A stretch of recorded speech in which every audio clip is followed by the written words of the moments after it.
Dan Rubenstein, hello. You are not in your normal studio, from what I can gather. You look different. I am not in my studio. I am searching for Carmen Sandiego on the sunny shores of Mexico. I timed this vacation. There was a lot of behind the scenes negotiations about going away for a winter break while the kids are out of school, but also while the college football playoff is happening. So it was very strategic and successful, I might add, in that I am in a sunnier place than the Chicago burbs, and I'm also able to talk to you about, I don't know, Cam Scadaboo, Ashton Genty, Nick Singleton, Trevor Etienne, the lack of Riley Mills, whatever you want to talk about, Ty. The fact that you have faster internet down there than I have here when I'm wired in the studio, I'm having a harder time with that than almost anything that we're going to talk about. It's almost too fast, Ty. It's almost too fast down here, closer to the equator. Well, welcome one, welcome all, whether you are up north with me, whether you're down south with Dan. Welcome back into the Verballerhood. Hope everybody had a happy holiday season. We have much to get into. We've got College Football Playoff Quarterfinals. We're going to preview 4 games on today's episode. Those, of course, being the Fiesta, the Peach, the Rose, and the Sugar Bowls taking place on New Year's Eve. And then 3, of course, taking place on New Year's Day. Hit follow, hit subscribe so that you don't miss any of our episodes. We'd also encourage you all to go on out to playbowlbingo.com. I won't do the diatribe. I know people want to get into the show and talk through these games, but Bowl Bingo has been a huge hit. People are very excited to be playing Bowl Bingo this year. So just go and check it out, see what it's all about. We open up a new card each and every week. Got a couple more weeks to go. We're giving out fabulous prizes and whatnot for those who are interested. We've got 4 big games. Unless you have anything that you would like to add from parts unknown on the beautiful shores of Mexico, we could just dive right in. I'm trying to think. I mean, we've had a lot of portal action. I've watched some of the bowl games, which I'm excited to eventually talk about with you.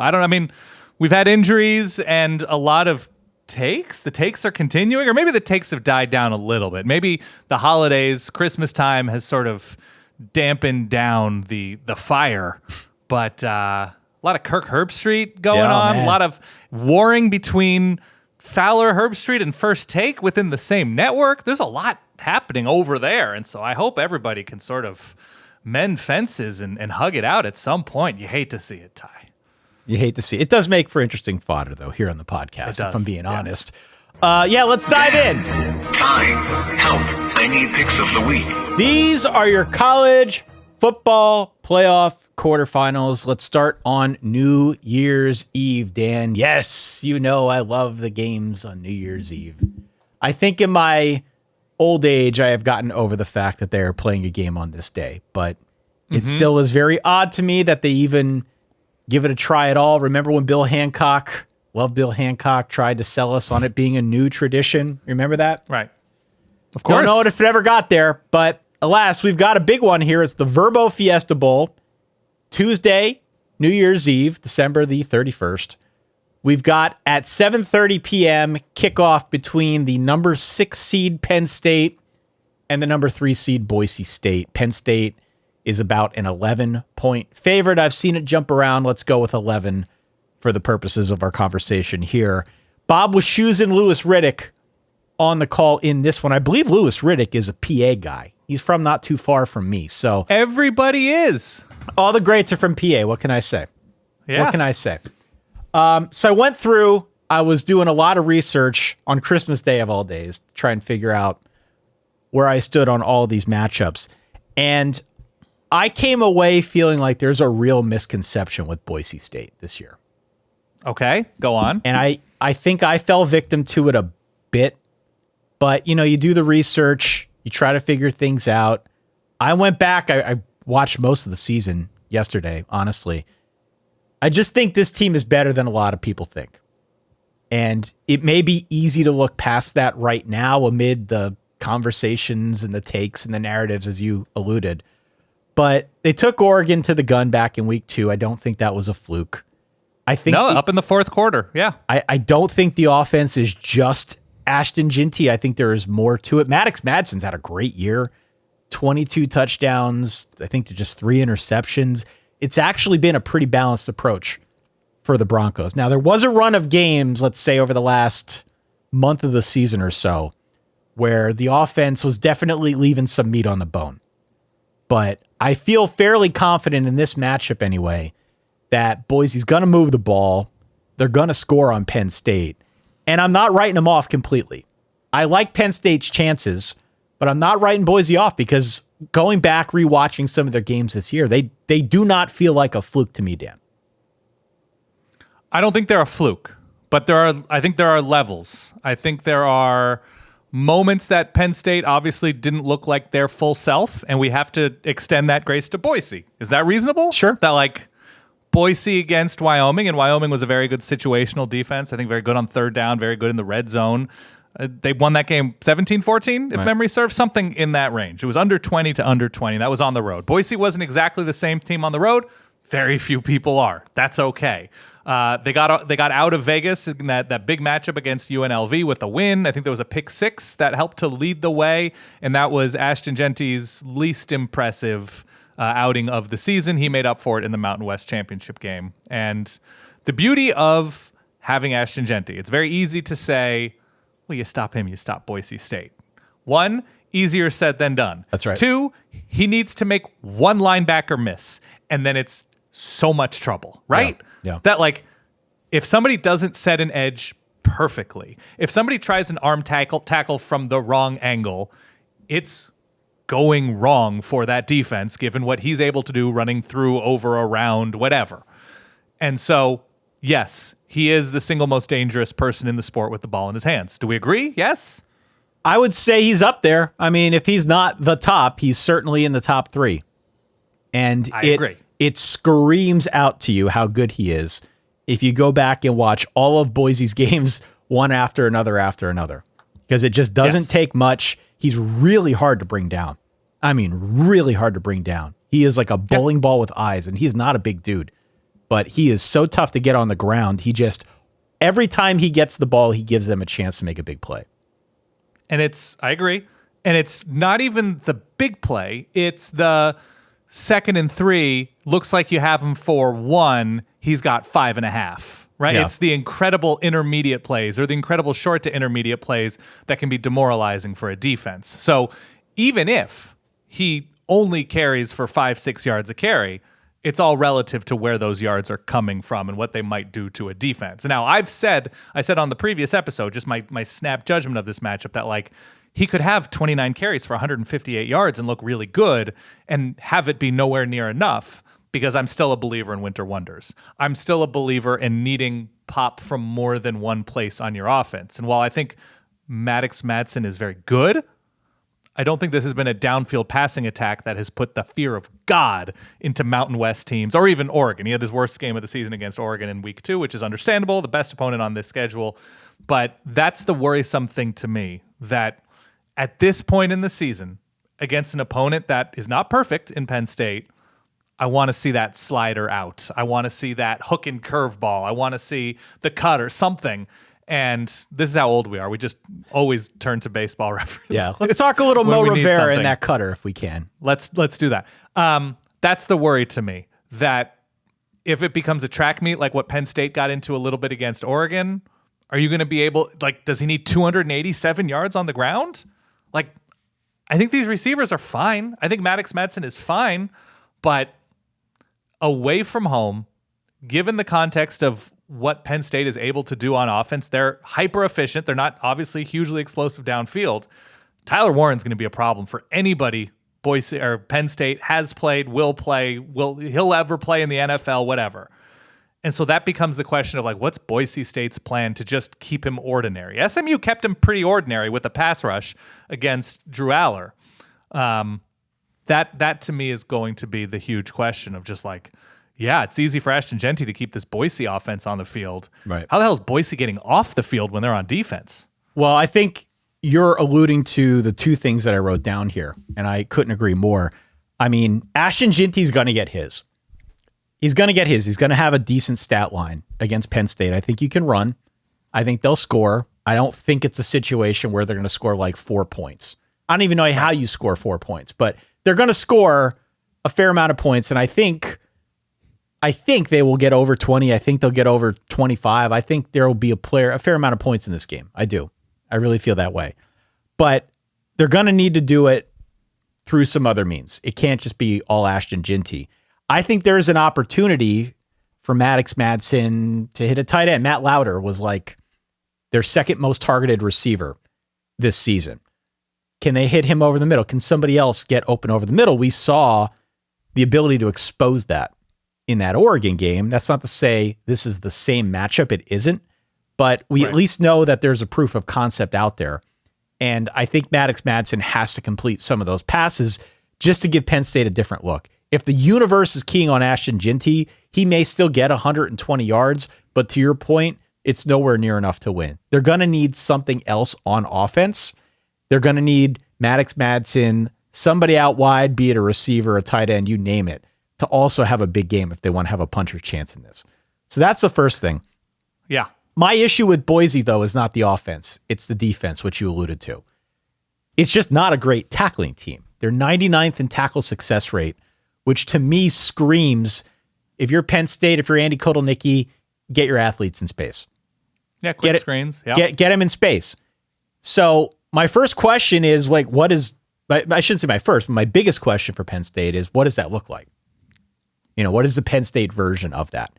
Is this where we see a heavy dose of Tyler Warren? Because you're right, 4 catches, 33 yards against SMU. They didn't really need to go all in on Tyler Warren. But get ready for like 10 catches for a gazillion yards in this one. Get ready for him lining up in the backfield at quarterback, throwing passes. It's not exactly a take at this point to say that teams have had trouble stopping Tyler Warren. The guy won the Mackey Award. But I think particularly in this matchup, given what I know of the Boise defense, it seems like that is an even more glaring weakness that Boise does not have an answer for. So in an Andy Kotelnicki offense, which, as you know, looks more complicated than it is, at its core, it is not the most complex offense. He's just good at getting the right people in space, right matchups. I think Tyler Warren is going to feast in this game. And I think, among other things, that ends up being the difference. Because a gravitational player like him requires a lot of attention, even if he's not getting the football thrown to him or running it out of a shotgun. It draws safeties down. It pulls linebackers out of place. That in and of itself could be enough to give Drew Aller license to go more downfield and take some of those shots downfield. My question, though, at this point to you is whether you're willing to lay those points. Because 11's a big number, and we have seen Boise score with the Oregon Ducks. It's a decent offense. I mean, maybe the last month aside, where, as I said, there were some inefficiencies that we could point to. Still a pretty good team. Still got good players on this offense. Maybe the best offensive player in college football on the other side of the field. When you look at 11 points, is that scary to you? What's the James Franklin line against the spread? The number against the spread when favored by, 7-18 or 7-24 or something like that? I think this was from Jeff Schwartz, our friend who follows this stuff a little bit more closely than you and I. I think it's something like 7-21 points when he's a favorite of that margin in his career, maybe like 18 or 19, 1-1. He's been bulletproof when he's a favorite of that margin. Yes. I think this game is going to come down to no surprise. I don't think Penn State is going to blow the doors off of Boise State. I don't think they are that kind of finished product on offense that they can win in so many different ways on offense that you have to pay attention to so many different crazy good players on offense. They've got good running backs. I think they have very good running backs. Obviously, they have the best tight end in the nation. The receivers still don't do a lot for me. Drew Aller still doesn't do a ton for me in terms of big game performance. I mean, he was very good at times against Oregon and missed some key passes against Oregon. TBD against a Boise State defense is not as good as the Ducks, but I don't think they're a finished product. I think it's going to come down to who forces more 3rd and longs, who turns more 7s into 3s in the red zone, and who's able to frustrate and confuse the opposing quarterback more. And when Abdul Carter and DDS are taking care of the edge, That's real tough to me. I think the Boise offensive line is good, but I don't think they're going to be able to lock down. So, yeah, I think this is a bit of a slow start game. It is probably nice for these quarterbacks, a climate-controlled closed dome as opposed to whatever it was in State College a couple weeks ago. So hands will be thawed. Everybody will be good there. I think eventually it's a 14-point win for Penn State. I think eventually it's 31-17. I think maybe it's 13-10 or something like that at halftime. But as we've seen with Penn State this season, they've been slow starting on offense. They were slow starting on offense against SMU. The 14-0 was 2 pick sixes. So they were really struggling, again, in horrendous weather to get any sort of rhythm on offense going. I think that'll be a little bit easier, but still I think we can probably count on some with the rest, with the ability to game plan for Boise to have the advantage of seeing how Penn State would come out in their first playoff game and like, okay, what's their tactically, what are they doing? How are they, addressing these elements of SMU's defense? That's interesting to me for Boise State, that they have that advantage. I just think over the course of 4 quarters, depth, and this is like they have a rest disadvantage, but like they're still getting 10 days, something like that? Sure. So they're getting extra time than usual than they would during the season. 31-17 Penn State. I actually think a difference could be Nick Singleton breaking off a couple of huge runs. That. I can see again, not a great tackling team. I'll bring that up a couple more times over the course of this episode. And it's not only just not a good tackling team per se, it's also when you have a tight end who's so good, you have safety eyes on him. Exactly. Like Oregon got all sorts of cattywampus, one of my favorite words, with eyeballs. Where's Tyler Warren? Where's the 44? Where's Tyler Warren? And so linebackers were missing lanes, safeties were overrunning. Like it was just a mess. And that's, we've talked about the term gravitational player, and like that's Tyler Warren to a T. And there's no Bo Prabula in this one, by the way. No Bo. No, Bo is signed committed to Mizzou. $1.5 million deal. Good for him. At Mizzou. Man. So he's not with the team, wasn't with the team last game, he's still not with the team. He has found, I guess, greener pastures. I hope he gets a chance to play. He gets a chance to play. I'm going Penn State 34-27. And relatively close, not a cover. Well, I could see it being like 34-20 late, and then Boise tacks one on, maybe a bit of a backdoor situation to get within that number. It just feels like too much. I don't know. I don't think Boise's a bad team. I think Boise belongs in this game. I think they will acquit themselves well. I just don't think they have enough ammo to pull one over on this Penn State defense. So I think we agree. And Penn State, not incredible this year, away from home. You look at the USC game, you look at the Minnesota game. It's a different situation. Obviously, they have Boise State has all of their attention, and it's not flying fully across the country. I guess it's only to Arizona. Minnesota was a cold night outside. So conditions will be ideal to get whatever the best of Penn State can be and whatever the best of Boise State. What is the path for Boise State, by the way, to win this game? The path is coming up with something other than Ashton Ginty. That's the path. The path is finding some way to replicate what we saw Oregon do against Penn State's defense. I don't think they could win this game in a slobber knocker that's like 21-17. I think the only way they could win is in a shootout. They got to score points. And in order to score points, you're going to need more than just Ashton Ginty. So they're going to need a big game from Ashton for sure, but also from a guy like a Maddox Madsen and then somebody else out wide. But I think that's the only way they have a chance. I think if they can get... Okay, so I would say a magic number is if they're scoring 27 or 28 points. As you mentioned, you had 34-27. I think that's a pretty nice place to be in terms of at least an ability to win this game. And I think a path to that is short fields. Well, I think yeah, of course. Punt return deep into Penn State territory, interception deep into Penn State territory. There's a fumbled snap that Boise's able to jump on. I think they need two of that type of instance. I'm not saying they need two to pick sixes. I don't see that, they don't need a 1-yard drive. I'm just saying the ease of drive needs to you need 2 instances of extreme ease of drive. Well, and I think then you're talking about erasing Penn State possessions, especially if it happens middle 8 time. I still give Boise about a 23% chance of winning this game. because it's college football. Sure. And they've got a superstar at a huge position, but I think something like that, something extra needs to be tacked on for Boise. And special teams, not Boise's strength this year either. No. They would need to play above and beyond what we have seen so far. So we agree. We both got Penn State. I am covering. I guess to varying degrees, you've got the cover. I do not. Let's go to New Year's Day, Dan. Hey, 2025. Happy New Year. Beep, beep. First game on Wednesday, January the 1st, Year of our Lord 2025. 1 p.m., Chick-fil-A Peach Bowl in Atlanta. It is the number 5 seed, the Texas Longhorns. It is the number 4 seed, the Arizona State Sun Devils. Texas, again, for the second straight game, 13.5-point favorite. This is a Joe Tess, Jesse Palmer game, leading us off in the new year, Dan. What can we say about these teams? Like, 2 conference newcomers.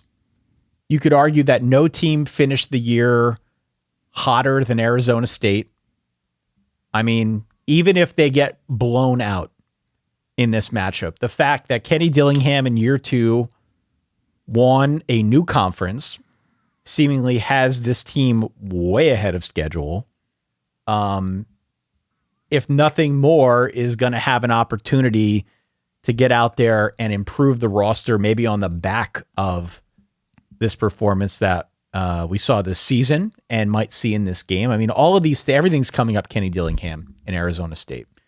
So I feel excited for him. I feel excited for this team to just be in this game. I realize if you're an Arizona State fan, it's probably not what you want to hear. I wish I felt better about ASU's chances in this matchup, but I just wanted to take a knee for a second and call out what a hell of a job he's done. It's been incredible. Of course. Absolutely incredible. Patting him on the head.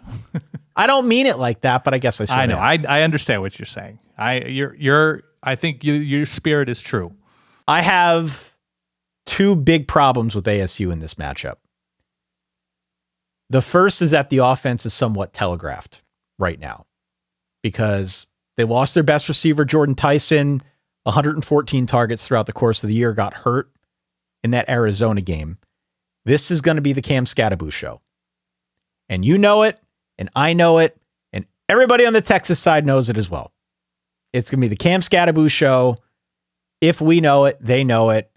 This defense is going to be ready for him. And however they try to line him up, whatever matchups they try to exploit. The second thing is, and I think this is probably the bigger issue, this is not a defense that creates pressure. This is also not a defense that tackles well, which I think could set up a more extreme example of what we saw against Clemson, right? It could be very easily a repeat effort of what Texas showed on the ground in that game against Texas, with, I guess, the added kicker of them not being able to get pressure on Quinn Ewers and force mistakes, which they're going to need to do. If they don't force mistakes, if they can't flip the field, if they're not playing with short fields in this one, I am not counting on this offense to go like 13 plays, 7.5 minutes, long clock eating drives or anything like that. Not against this defense. They're going to need to force some of those mistakes, and I'm just not sure how they're going to do it defensively if they are not getting in Quinn's face.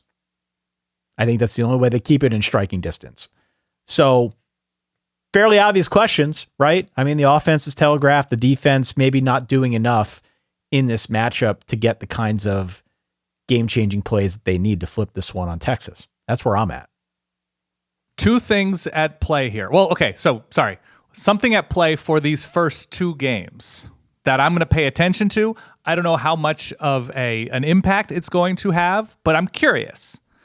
What's the travel situation going to be like for Penn State and Texas in games that they have been told repeatedly by goobers like myself and goobers like Ty Hildenbrand of Eastern PA Be kind. that they got this easy path. I'm not saying Eastern PA is a goober place. I'm saying you're a goober place. You are a goober and I'm a goober.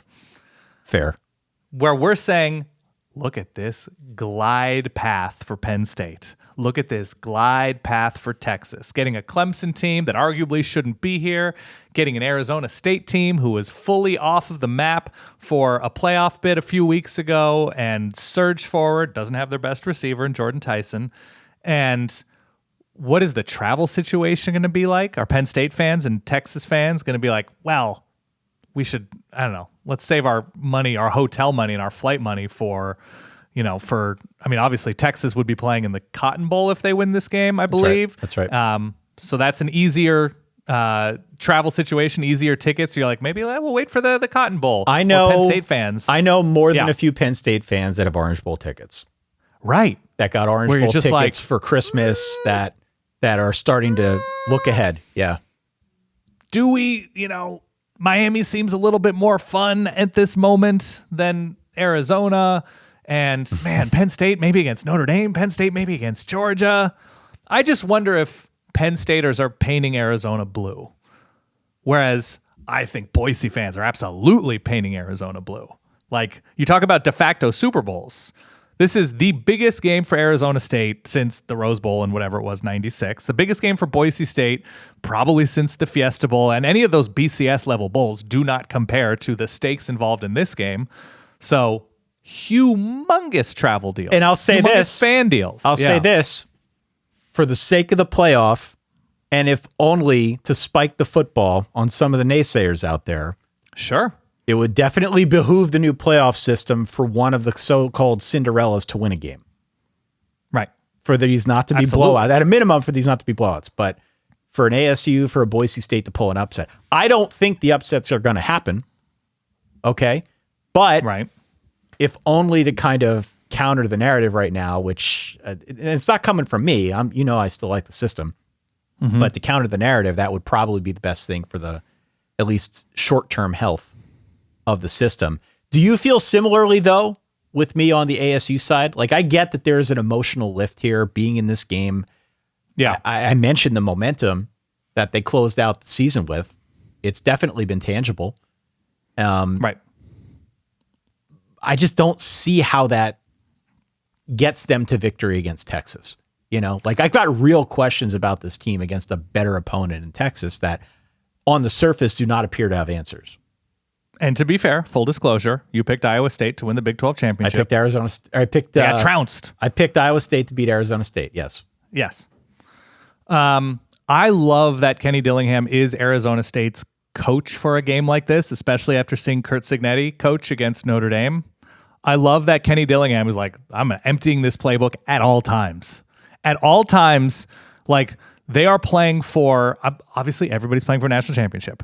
It would be the biggest win in Arizona State history to win this game on this stage. And Kenny Dillingham has proven nothing if not that he is a fearless head coach and a fearless play caller.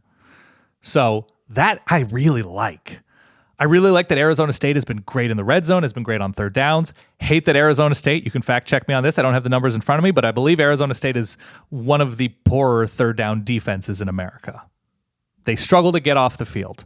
And I hate that against a Texas team who has been running as well as they have. Here's the interesting thing to me, though. Arizona State has a good defensive front. This is a pretty good defense. And they're going up against a Texas offensive line who has, at the very least, a nicked-up center who left the Clemson game, but I think is going to be okay.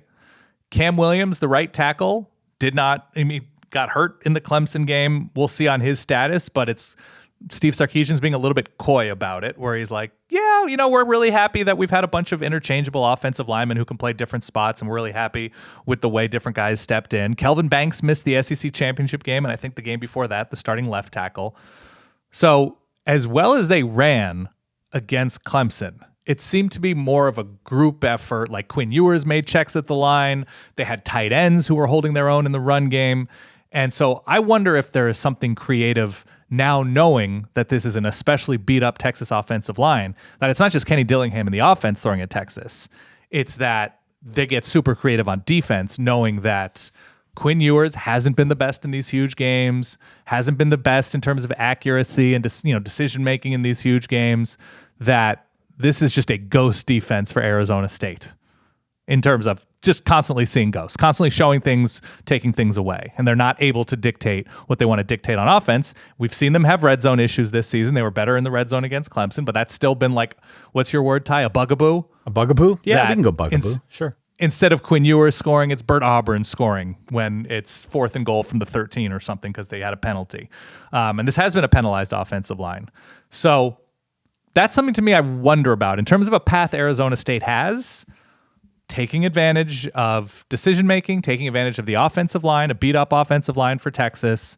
The running backs being healthy is big, but I think Jaden Blue missed. I think he only had a couple carries in the second half against Clemson. It was much more a Wisner effort, or maybe I'm flip-flopping those two. That to me is interesting, that there is this thought, and what's the number again that Texas is favored by? 13.5 points. 13.5 points. It's a lot of points. We saw them lose a very winnable game against Washington last year, fumbles from the running backs, and obviously Washington had receivers that ASU just doesn't have. And so got Michael Penix drafted in the top 10 probably with how good he was against Texas. I just think the path to beating Texas is probably through the air and taking advantage of the secondary the way that Clemson was able to do. You have to have that front probably to overwhelm this beat-up Texas offensive line. We saw it from Georgia a couple times. I just don't think ASU is on that level. To me, though, it feels like too many points. Okay. There is something creatively kitchen sinky about Kenny Dillingham and Sam Leavitt, at his second stop as a college quarterback. I know there's no Jordan Tyson. The creativity to use Cam Scatterbo and Texas in this spot, it gives me a little bit of pause that, Isaiah Bond was hurt before the Clemson game. Like, they're not at 100%. There's not a guy that is like the most dangerous week in, week out receiver for Texas. I think they're the better team. I just think they win by 8 to 10 points instead of 2 touchdowns plus. So I think ASU can do just enough and, I don't know, do just enough in the red zone and maybe take advantage of a Texas mistake in the red zone. I'm going to say 30 to 21 right now, Texas. Well, the creative kitchen sinky approach also cuts both ways. Totally. Because Sark is great. That's true. Sark is great. But there's a real chance here that Texas is going to go up on ASU. And Kenny Dillingham is going to pull the exact opposite of Kurt Signetti. He's not going to punt from midfield. He's going to go for it. They're going to keep going and going and going and keep trying to hit it until something strikes. And one of the risks that comes with being super aggressive, mistakes, giving another team a short field, free points. That was sort of my train of thought with respect to this game. I've got it at 41-23 Texas. I think Texas wins. I think they cover. But I think weirdly it's like an entertaining 41-23. I think it's always going to be entertaining with Dillingham and Arizona State, especially this version of Arizona State, which probably, to your point, feels like they are in a de facto national championship game. They are compelled to leave it all out on the field. I mean, these are the types of games that you do want to watch. You want to see a team in that position. I don't know if Texas is quite there. Texas probably looked at the matchup and saw what I saw, which is they've got a real advantage. Now, they're not bulletproof. I don't think anybody is, not even your Oregon Ducks, who we'll talk about next. Everybody's got their flaws this season, but it just feels to me like Texas is much more of a finished product. Many more ways to beat you, albeit with a beat-up offensive line, maybe some nicks and cuts elsewhere. I just don't see the ASU defense providing enough resistance. I get what you're saying. Their numbers are not bad, but I am looking specifically at tackling numbers, which I think are a problem against the Texas ground game, which has gotten very good. I'm also looking at those pressure stats, which just have not been there all season. And I think the combination of those two factors makes it a little bit easier than it needs to be for Texas to go down the field and score and get one over on these guys. So 41-23 is my final. Yeah, the running game is going to be everything after that Clemson game for Texas, right? It's ASU's gap discipline and where their eyes are. Texas obviously runs a lot of outside zone stuff, so running backs choosing the gap they want to hit hard, and is an ASU dude there or not? That's going to be, to oversimplify things, and I think that's going to be a huge, huge deal. And then just protecting Quinn Ewers. And I agree. What is the role of Arch Manning in big spots on running downs where they want to show something different? But yeah, I'm trying to think of if Kenny Dillingham had Clemson's roster, that is interesting to me. Sure. If Kenny Dillingham, look, and if I had wheels, I'd be a bicycle, that kind of thing. But I just think it's so young in Kenny Dillingham's tenure in terms of a roster needed to win a game like this, that in year 3 or 4, I think with a little bit more proven pop around, like Cam Scatterbo's great, obviously, but at receiver, at tight end, obviously they're down Jordan Tyson. If they had 2 Jordan Tysons in this game, Yeah, it's a different that would conversation. give me a lot to think about. It's a totally different. It's a different but they have conversation. 0 Jordan Tysons. Yeah, and so Different conversation. that I think is the difference maker to me. That Texas still has too many ways to score points and prevent points, given where this ASU roster is right now. But I think it's going to be relatively close because I think there's going to be a fun possession thing, maybe a possession or two stolen, or just a very long touchdown drive from ASU kind of thing that Texas can't get off the field. That I think is going to slow things down just enough to keep it, I don't know, some in arm's reach, within arm's reach. Fair enough. Let's move to the granddaddy of them all, Dan. We can just sim over this part. That's fine. 5 p.m. New Year's Day. This is the Fowler and Herbie game. It is the number 8 seed, the Ohio State Buckeyes. It is the number 1 seed, your Oregon Ducks, in the Rose Bowl presented by Prudential. Ohio State, a 2.5-point favorite. Mm-hmm. This is a rematch. We saw this game back on October the 12th. Oregon won that by 1, 32-31 on the 19-yard field goal near the end of the game. Ohio State did get the ball back. They were driving to try and win it, but they ran out of time. Remember, that was the game with the Dan Lanning little parlor trick with the 12 men on the field thing. Yep. We can talk about my weird conspiracy theories regarding that play again at some point on one of our bonus episodes. What are your weird conspiracy theories? I don't believe him. I think he's full of crap. You think he conveniently...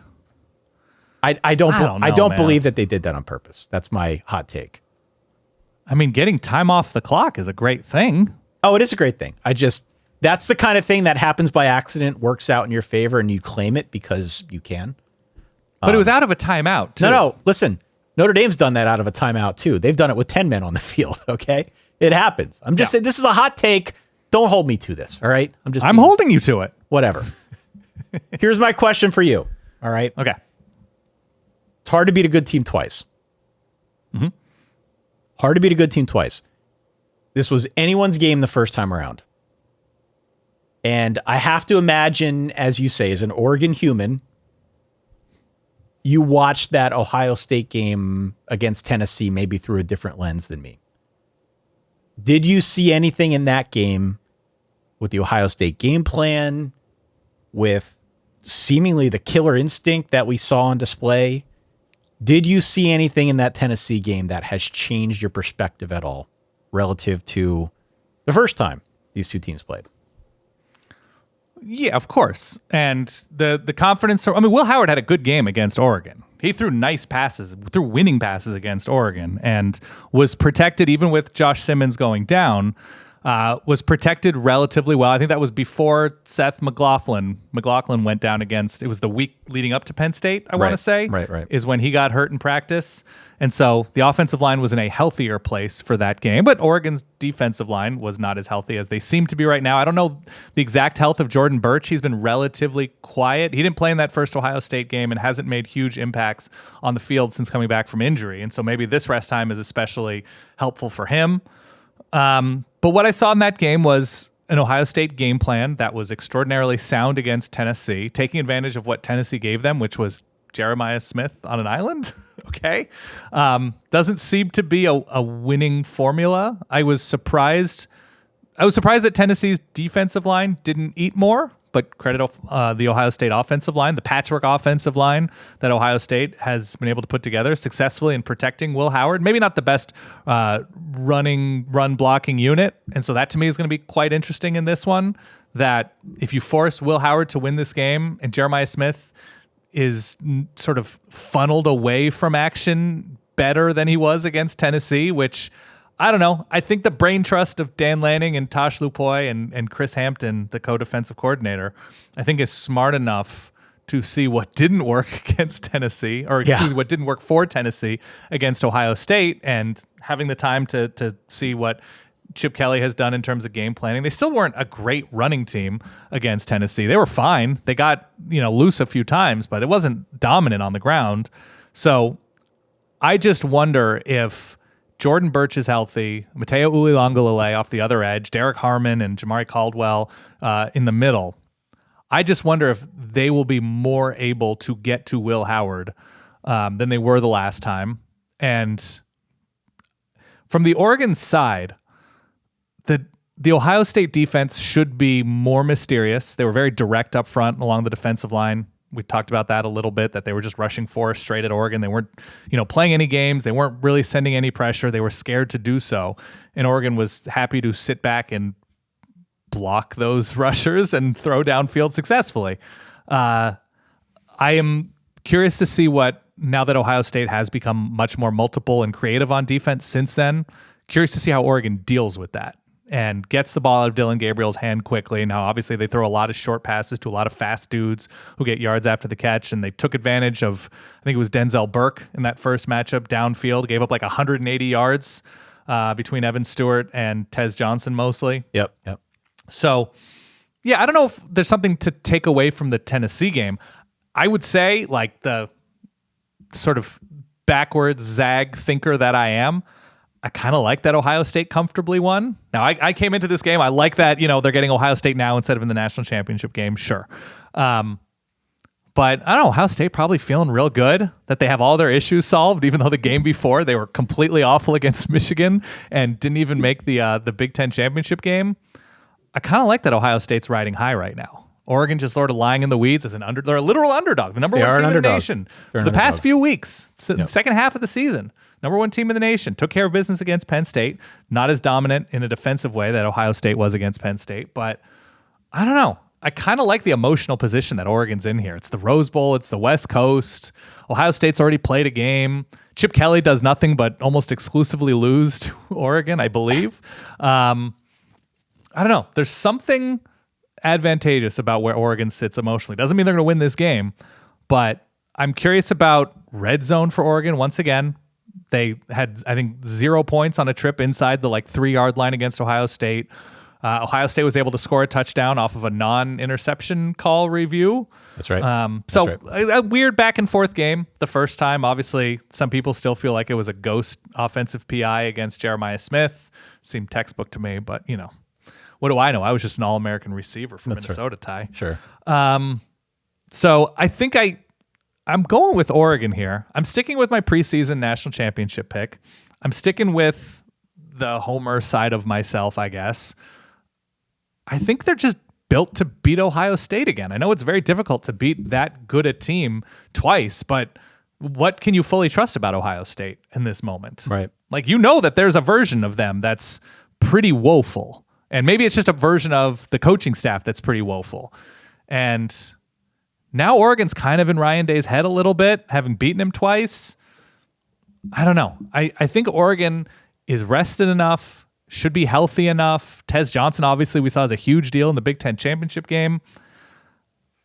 Ohio State's excellent at their best. I just don't know which version of that we get week to week. And I think Oregon's in a good enough place right now, in a healthy enough place, especially on defense. If those linebackers can tackle a little bit more than they did against Penn State, I think they're fine. So okay. I'm gonna have Oregon winning this game in a very similar fashion, 31-28. Yeah.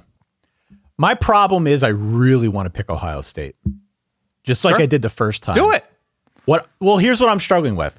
They couldn't get any pressure on Dylan Gabriel in that first game, which isn't limited to an Ohio State thing, by the way. Nobody's gotten pressure on Dylan Gabriel this year. Since the first two games. The first two games. But if you can't get pressure on a supremely accurate passer like Dylan Gabriel, and you're playing man, which Ohio State likes to play man, maybe they'll play less man this time around because it didn't work as well that first game.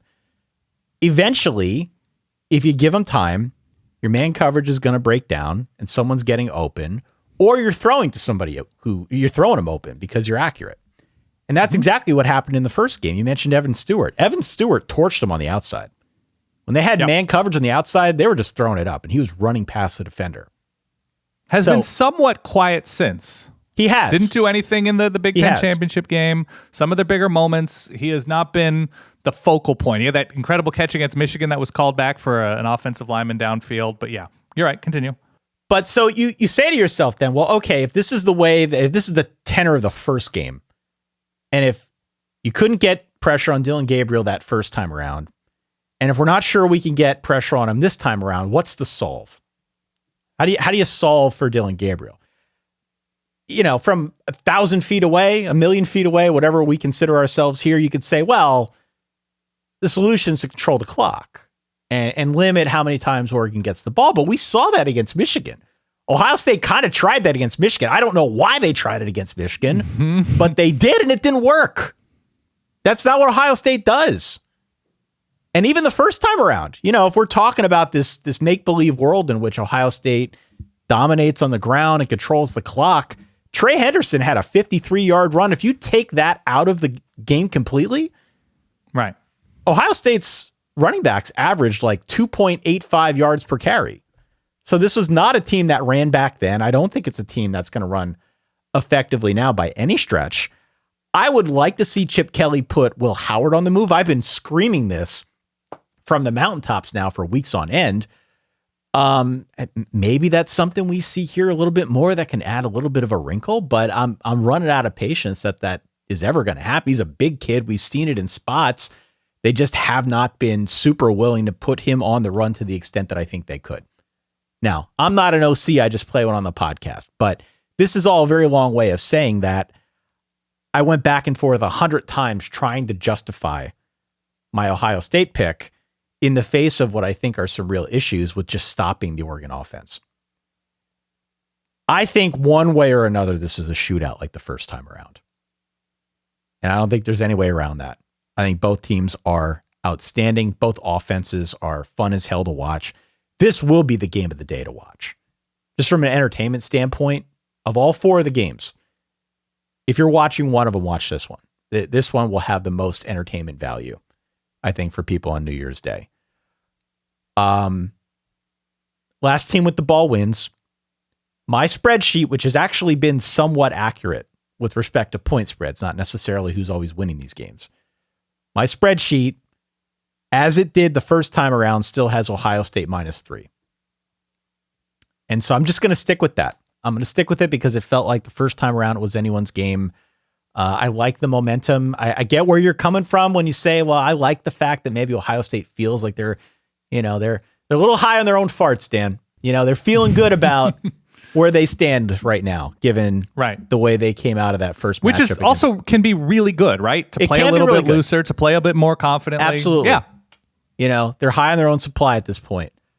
I'm going to choose to take the more optimistic view on that. And I'm going to say the Buckeyes get revenge 37-34. Shootout, good game. Could go either way. Whoever has the ball last is the one that wins. Who is whose winning muscle is more pronounced? Obviously, these are two coaches who have taken their fair share of criticism. Excuse me. Ryan Day, obviously, like 3.5 weeks ago. Dan Lanning, the losses to Washington over the past 2 years, both in the regular season and in the Pac-12 championship game last year. Obviously, the Oregon State game from a couple years ago.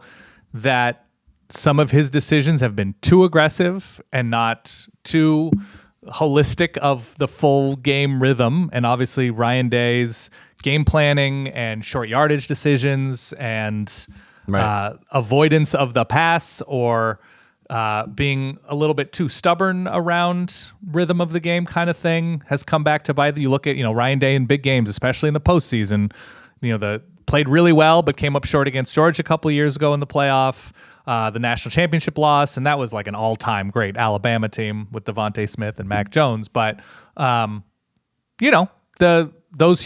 huge game record for Ryan Day isn't necessarily sterling December, January. Yeah. And so which do you trust more? Whose muscle is a little bit more jacked right now? I think I would trust Lanning. I think I would trust Dan Lanning. I mean, the game plan that we saw from Ohio State in that Tennessee game was superb. They did a great job. The fact that we know they still have a stinker of a game plan like we saw against Michigan does give me cause for pause, our favorite pet charity. Like when they want to, as I said, drive the Ferrari at 190 miles an hour, they can. It's just a matter of will they, can they in this game against Oregon? I think they will. I have confidence that they will. If anything, some of Dan Lanning's decisions over the last 2 years have left me a little bit wondering, like, okay, are we always doing the smart thing here? Is he a little too driven by emotion at moments? But for me, it's less about which coach do I trust more and more about when is the big game-changing play going to happen? when is the big mistake going to happen? That's going to flip the field. That's going to give somebody an extra possession and going to add an extra 3 or 4 points onto somebody's lead. That's what I'm looking forward to the most. And what I'm most curious about going into this one, I genuinely don't know. One other thing, Ty, in that first matchup, and we talk about winning as a skill and who has the more jacked winning muscle, whatever. And now I fully regret saying jacked winning muscle. Settle. Where that came from. Settle. That came deep in the depths of somewhere. Settle. Ty. You're feeling a little loose down there in Mexico, Dan. Just settle. Of course I am. I did have most of a daiquiri last night, Ty. Okay. Right. Ryan Day handles special teams with parts of special teams being delegated to various coaches. Right. I wonder if he is sort of up nights thinking about what kind of crap Dan Lanning and this Oregon team is going to pull against Ohio State in the Rose Bowl. Yeah. I am positive they're going into this game thinking, just like they did the first time, they need to throw what they've got at Ohio State.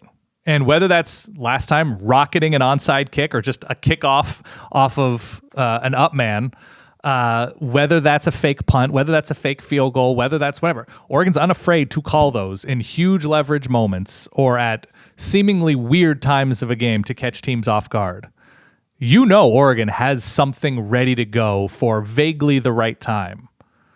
I wonder when we see it, and I wonder if it's crazy because I think there's a 90% chance we see something wild called by Oregon in this game, and if that's not an additional burden on Ryan Day's psyche going into the game. I love that laser beam onside kick that they had in the first matchup. I mean, speaking of 190 miles an hour right at the up man, that was a 1 in a million shot that he hit the guy and that it worked at all, but I appreciate it. I appreciate the attempt at it. It was very clearly an obvious thing, or a deliberate thing, I should say, and ended up working out. So we'll see. We, I guess, disagree on both fronts. Finally, we found a game. You've got Oregon. I've got Ohio State, but I think we both have this as the most entertaining game of the day. So who could the go game wrong? plan is going to be super interesting for Ohio State. I'm pumped. Right? Because they came out they came out smart and confident against Tennessee. They came out like they knew they were going to beat Tennessee. And I just wonder if Ohio State goes the full other direction and panicking about Oregon deep, opening up new things for Oregon's offense. Okay. It's going to be a wild chess match. I can't wait. That brings us to one final game to close out New Year's Day. It is a late kick. It is 8:45 p.m. Eastern time. Going to be keeping the old men up. But we got to watch this one because it's the number 2 seed, the Georgia Bulldogs, the number 7 seed, Notre Dame Fighting Irish. Georgia is a 2-point favorite. This is a Sean McDonough, Greg McElroy game. They've got Notre Dame for 2 straight rounds, Dan. Interesting thought experiment that I was kicking around when I was looking at this one. Just judging by public sentiment. Does it feel like to you like more people are rooting for Notre Dame than Georgia? Ooh, good question. Like, I have no doubt that there's an SEC contingent that the SEC roots for the SEC. But among people who root for other teams, I have been sort of surprised that once you get through the haze of, oh, they should join a conference, oh, they're overrated, they play the serve, like all the usual tropes with respect to Notre Dame.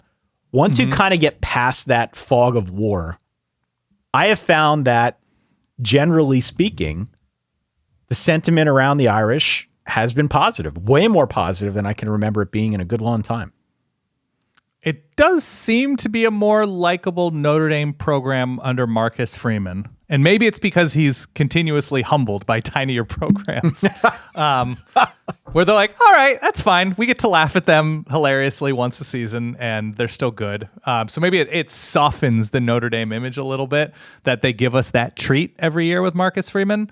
Who was it? It was Stanford, too. They lost to Stanford. Yeah. Oh, gosh. Nearly should have lost to Cal, I want to say, as well. Anyway, he's giving you a lot of palpitations. And so maybe that makes them a little bit more likable. I think people still harbor the resentment of like the join a conference thing, but there's definitely SEC fatigue. Yeah. And I think people are turning more and more against the SEC, knowing they have a corporate mouthpiece in ESPN that people don't seem to be super thrilled by that. There's also the element if Georgia loses, that puts everything on Texas, who was a Big 12 team about an hour and a half ago. So you can't really kind of chant SEC, SEC in sort of a genuine way. Like they haven't fully acclimated. They haven't really like earned their SEC stripes. Right. Even getting to the championship game, like, I don't know. It's too soon to be like, they are one of us. Right. And so I think there is more tolerance of Notre Dame. I wouldn't say more people are rooting for Notre Dame, but more people are fine with Notre Dame potentially winning in a spot like this because of SEC distaste, which is unfortunate because the job Kirby Smart has done this year is probably his best coaching job, all things considered, with the struggles on offense, the struggles in the secondary, the struggles with just like barely getting by Kentucky. Yes, I know Ole Miss. Some teams can win close games against Kentucky. It's just been a pretty uneven year, even in wins for, you look at the Mississippi State game, you look at the Florida game, Carson Beck hasn't been himself coming into the season as the presumed like number 1 or number 2 quarterback in the upcoming NFL draft. Now he's out in this game. So now Kirby Smart has to win a playoff quarterfinal game with Gunnar Stockton, who doesn't have any meaningful experience short of the second half against Texas. That they're a slightly more endearing Georgia team than usual, just because they seem more mortal. No. I would say by and large, if you polled 100 random people across this great land, you'd probably get a little bit more Notre Dame fever, but I don't think it's overwhelming. Yeah, I mean, if Oregon Ohio State is the presumed most entertaining game on New Year's Day, this is the one that's got the most interesting storylines. And one is obvious, one maybe not as obvious, but Carson Beck going down is a big deal. It's a huge bummer. I feel horrible that he needed surgery. He got his UCL repaired. We wish him a speedy recovery. We'll see how things go after he heals. It's not easy to come back from all the time, but Dr. Neil L. Atreche, our guy, Los Angeles. Yeah, out in LA. So what does the Georgia offense look like now after having 2 to 3 weeks to prepare Gunnar Stockton to be QB1? We'll see. Yeah. And then on the Notre Dame side, though I don't think it's going to get quite the same level of headlines, nor should it, what does the Notre Dame defensive line look like without Riley Mills, who was a team captain, who led the team in sacks, and in his place, in his stead, Gabe Rubio stepping up? We've got this weird timeline that has emerged here where Gunnar Stockton and Gabe Rubio are interconnected. Okay. Gunnar Stockton more mobile, which we saw to some extent in the SEC championship game, maybe more out of necessity in that one, but still more mobile. We're not going to see him drop back and throw it 40 times like Carson Beck did about half of the games this season for Georgia. We're just not. I think you mentioned on one of our previous episodes the Jake Fromm game when Notre Dame played Jake Fromm, when he stepped in for Jake Eason back in the day. That version of Georgia was more conservative on offense, more content to win with the running game and defense. My expectation is we're going to see some version of the Georgia offense that looks like that. So I look at that and I say, well, okay, if they're going to be more run heavy, that's going to put more pressure on Notre Dame's defensive line. And this is where they feel that loss of Riley Mills. I saw people online who are like, well, Notre Dame fans, it's not like Riley Mills is Aaron Donald. Well, he's no. their Aaron Donald. No, he wasn't, but he was their team captain. He was a beast up front. He was a unique player for this defense, good against the run. Like I said, he was good in pass defense as well, at 6.5 sacks, whatever it was. Gabe Rubio is now the fill-in for that. He's heavier. He's more of a pure run stopper. I don't think he's going to give him the same degree of effectiveness as a pass rusher. In theory, though, that's the right skill set to stop a Georgia team that might go a little bit more run heavy, right? If you've got a big run stop, that's the kind of guy that you want. But Rubio's been a rotation guy, right? He's played this year. He's never played more than 30 snaps. I forget the exact number, But in a specific game. In a specific game. So there's going to be a lot more stress on him to eat up those big offensive linemen that Georgia's bringing at him. It is still a very sizable Georgia offensive line, and I think they're going to run right at him. It would behoove him to at least try and see what happens. So that to me is definitely something that I am concerned about. No, he's not Aaron Donald, but yes, he plays a key central theme in this game against what I still think is a Georgia team that knows how to win this style of football. And secondly, I should also add, since I know you like to talk about your guy Howard Cross a lot, Howard Cross, one of the other stars for Notre Dame on the defensive line, if you're not familiar, was hurt, I think, against Florida State, did not look himself in that game against Indiana a week ago. And so there's like this chess match going on right now. You know, I'm not scared of the Georgia passing attack. I am worried about this matchup in the trenches, especially if they can't get Howard Cross to show his like normal burst. If they are rotating Rubio out, that could put Notre Dame in a position where they're a bit undersized against a big Georgia front. So just this matchup in the trenches with how I think Georgia wants to play, with how Notre Dame has to respond now, given injury, is going to be fascinating to me. For what it's worth, Notre Dame's responded famously well elsewhere on defense. They've had a ton of injuries. I was going to ask what the status of KVA is, their star linebacker who's been in and out. Right. I mean, let's put it this way. Ben Morrison goes down. Leonard Morris stepped up. That's been a big deal, right? He has been really, really good. He's had a good season out wide, stepping in and playing a lot more. They have had multiple injuries at linebacker where guys have stepped up and obviously have, you know, been very, very productive. Now, this is like the next one that I think they need to worry about. And I wish it were against a team other than Georgia, but we're going to see what they're made of. Okay. Right. Secondly, and speaking of the trenches and the running game, I don't think the Notre Dame offensive line is good enough to run in their preferred style against Georgia, which is between the tackles. And that's how they've played all year. We saw it a lot against Indiana. While it's not true that while it is true, I should say, that the Georgia defense is not as good as we have seen in previous versions, I still think they're very good at stopping this. They're very good at stopping this version of a rushing offense, which again, a lot in between the tackles. I don't think that game plan to run right at Georgia is going to be good enough to win. They're going to need to do more to the outside. We're going to need to see more of the Georgia Tech game plan, frankly, with what Georgia Tech did, if Notre Dame's got any aspirations of winning this one. Because the game I'm envisioning is a textbook rock fight where Georgia's not taking too many chances, where Notre Dame's usual game plan isn't as effective, where the over-under of, last I checked, 43.5 is too many points. I still think I'd take the under there, Dan. So the interesting conversation, too, is who has Notre Dame played recently to give them that Georgia-ish talent look? Right.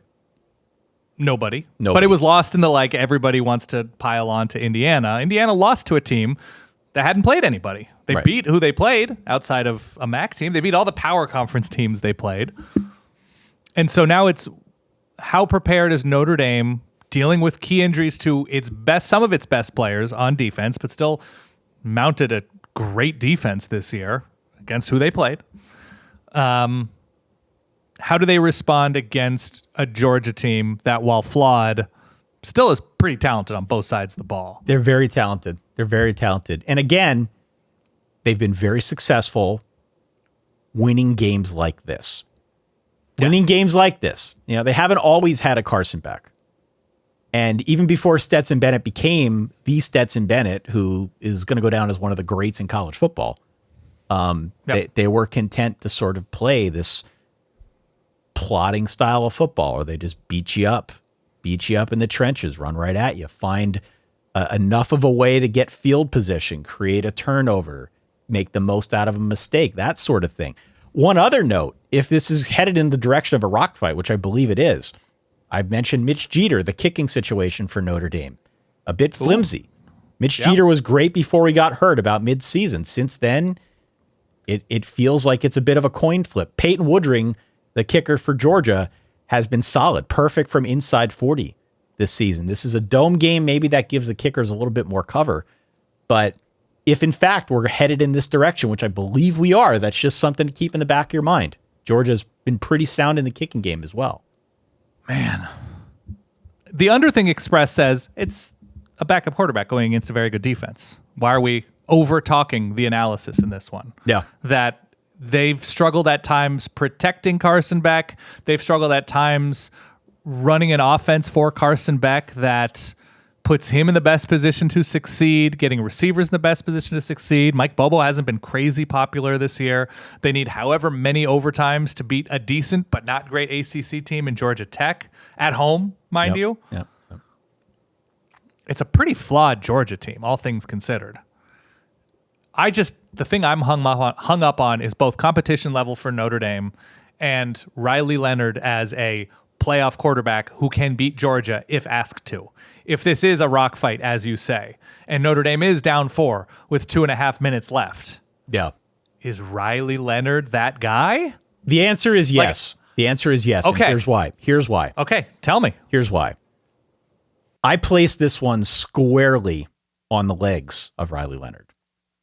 I don't think he's beating him through the air. I don't think Riley Leonard is an elite passer. I don't care what the Manning Passing Academy has to say. He's just not. He still misses guys. He misses reads. Sometimes he's really good. If you go back and watch the Indiana tape, I mean, there were some throws that were zipped on time, on schedule, on the money, right in the breadbasket. Other times he's missing players. He's just missing them. They're open. I put this one on his legs. I think his legs are the X factor.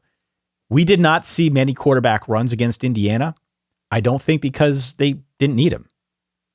They're going to need him against Georgia. They're going to need him. So don't be surprised if you look at the box score after this one and Riley finishes with like 21 carries. I think the quarterback run, I think his ability to improvise, I think these are intangibles that he possesses that he's not going to be a first round pick, nor should he be, but he definitely has that improvisational ability that can extend plays and make weird things happen. And I think that's the difference in a game like this, which is even most of the way. You can improv your way to a win against Georgia? I think you can improv your way into a big play that flips field position. I think you can improv your way into a key first down on a third and short using the quarterback run in a way that we didn't see last game that, they might have to lean a lot more heavily on this time around. Remember, Mike Denbrock is no stranger to playing this style of football. That's part of why they hired him, part of why Riley Leonard wanted to come there.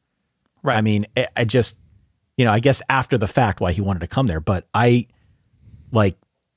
think we will see more of that here in a way that we have not for most of the season. It would shock me if we are not seeing Notre Dame rely very heavily on Riley Leonard in the running game. Because I'm not sure that the way they've used Jeremiah Love and Jadarian Price, inside zone style stuff, I'm not sure that's working against this Georgia front. I think they're going to need to, as we say, to have another pitch. And I think it's Riley Leonard.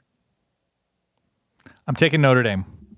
Okay. What's I'm the score? taking Notre Dame to win 24-21. Okay. I think there's some offense, not a crazy amount of offense. I trust Riley Leonard a little bit more than Gunnar Stockton, just because this is not the experience of having a second-year quarterback for Georgia who has started 28 games or whatever the number is that Carson Beck has under his belt. The muscle memory for a big game like this, I think, is meaningful. That's why we saw Stetson Bennett succeed like he did. He was a playmaker. He had been there. He knew what to turn to in terms of dumping the ball off quickly or tucking the ball and running or bombing it downfield or having Ladd McConkey or Brock Bowers as a safety blanket. I think Brock Bowers is now setting records as a rookie tight end for the terrible Raiders. They're terrible, I think, right? That Gunnar Stockton doesn't even know what his safety blanket is, doesn't even know the types of 3rd and 7 plays he likes in big games because he hasn't been there. And while I don't trust Riley Leonard to win this with his arm or his legs, I'd rather have the muscle memory of a guy who has started however many games he started as a power conference quarterback. And in this type of spot with a loud dome, I kind of like the Notre Dame defense a little bit more, as unproven as they might seem still. I mean, they made a ton of plays against what we still believe to be a good Indiana offense and fully diagnosed everything and squashed all attempts of an uprising from Indiana. So I'm going Notre Dame here, close. I hope it doesn't come down to the kicker, but for Notre Dame's sake, I'm going muscle memory at quarterback as the deciding factor. 20-17, Notre Dame wins. So we agree. Irish by 3. My spreadsheet, and I told you this before, my spreadsheet had Notre Dame a 3-point favorite. I think it's ugly. I think it's close. I think it's probably a lot more fun to watch after the fact on film than maybe in the moment, in the shadow of the Oregon-Ohio State game, which I think is going to be bonkers. Mm-hmm. I've got Notre Dame here. And I'm trying not to overthink it. I am trying to stay on the Underthink Express because that's been effective so far. Yeah. The quarterback and defense both favor, I think, Notre Dame right now. But I think that's a reasonable take. And it's lesser competition than what Georgia's faced. But I think my key number is 1.5. It's the number of bad balls Riley Leonard is baited into by the Georgia defense. If the number is 1.5 and he throws one terrible ball that's returned deep into Notre Dame territory, picked off, and that's it, I think they can weather that. If he's baited into 2 bad balls and Notre Dame loses 2 possessions, especially if one of them is turned into 7 by Georgia, that to me is the key figure. So that's the number I'm looking at. How many, Riley Leonard thinks he has Jadarian Price on a wheel route for a huge gain. Oh, here's the safety baiting him into that throw, and it's not there. And that to me is, I'm eagle-eyed about that potential. All right. In a positive or negative way. So there we are. So you'll be back in time for these games, yeah? I'll be back. I'm coming back on the 29th. Okay. So these are the 31st and 1st games. Yep. So I'll be back in plenty of time. SmellTiesHair.com for the Rose Bowl. Yes. Doing the Rose Bowl stream, is that the final verdict? I think that should be the plan. I don't think I'm going to have the juice to go that late and roll into the recap show. No. What is it? 7:45 Central Time, 8:45 Eastern Time, Sugar Bowl. I'm an old man now. This is me entering into another year. I gotta pace myself here, Ty. Especially if Oregon loses in heartbreaking fashion to Ohio State, and then I'm expected to just jump into Notre Dame, Georgia. I don't have the emotional maturity to do that. That's Ty, fair. As much as people might want to see. That's fair. That. That's fair. So, and if Oregon wins big, if Oregon wins in a big moment or wins by 17 points, you're not going to want to see me in that moment unless you are only an Oregon fan. Fair. This is all fair. Yeah. Okay, so we'll do the live stream during the Oregon-Ohio State game. Yes. Again, 5 p.m. Eastern Time on New Year's Day, this coming Wednesday. Make sure you tune in. In effect, this is our preview episode for the quarterfinal. You won't hear from us again until, I guess, Thursday morning after the College Football Playoff Quarterfinals. So, yes. Please go on out to verballers.com if you want to support what Dan and I do. You can always go out to playbowlbingo.com to be notified of the next round of Bowl Bingo stuff that we're going to be unveiling shortly. Again, you go there. All you got to do is sign up for our free tier. We will not spam you. It's completely free of charge. We want you to join the Verballerhood. We want you to play for fabulous prizes against many others out there. All you need to do is join for free. Give us your email address, then we'll notify you when there's a new game available. But we're through 2 weeks of it now. It's been a ton of fun. We would encourage everybody to check that out. Again, it's playbowlbingo.com. And last but certainly not least, if you've made it this far, hit follow, hit subscribe so that you don't miss any of our episodes. We've got a lot coming. We got 2 more rounds of playoffs after this. We haven't even discussed what might happen if Notre Dame plays Penn State. I got people already texting me, are you coming? Are you coming? What am I going to do? I don't know. You and I got to figure that out.